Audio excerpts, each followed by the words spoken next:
Well, joining us now from Capitol Hill is Democratic Congressman Raja Krishnamoorthi. He serves on the Select Committee for Intelligence. It's good to have you with us today. And there's a briefing today from the Gang of Six on the imminent threat and whether there was an imminent threat. What are you hearing as to what case the White House is setting out?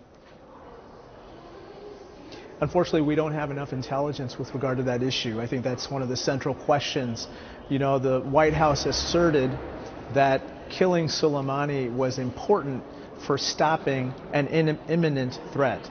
We neither have intelligence about the imminence of that threat, nor do we have enough intelligence to say that that threat would have been stopped or that it's continuing to unfold as we speak.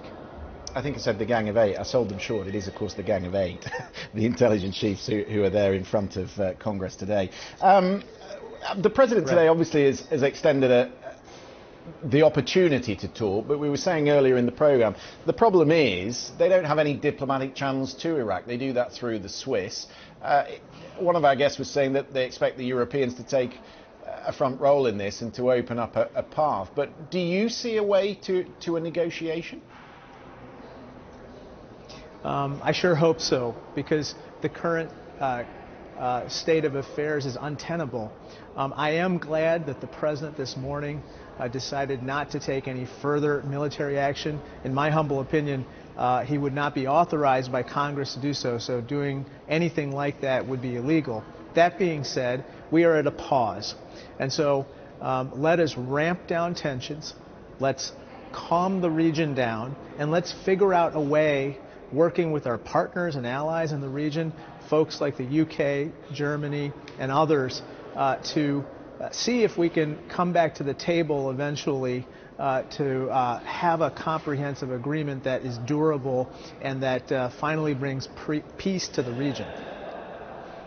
Congressman, there was a lot of nervousness after Mr. Soleimani was killed about the risks that this could pose. But looking at where we are today, is it possible to make the case that not only has Mr. Soleimani been eliminated, but also that Iran has been proved to be weaker, perhaps, than it was making out that it was, because it hasn't really been able to retaliate significantly, and it too backed away from conflict. In a sense, this was a gamble that Mr. Trump took, and it does seem to have paid off.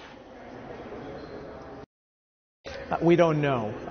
And the reason we don't know is in part because we don't have the sufficient intelligence to determine that. But secondly, we don't know whether it's because Iran does not possess the capability to strike back or that it decided not to exercise that capability. And also another thing that should be noted is that the Ayatollah made it a point that they wanted to eject American forces from the region. And then secondly, they've made it very clear that they cannot control their proxies. And when they say they cannot control their proxies, it almost appears as a threat that those proxies might continue attacks.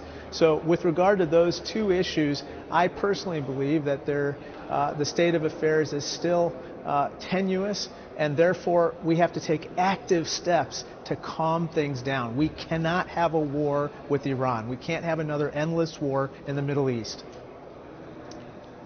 Okay, Congressman Krishnamoorthi.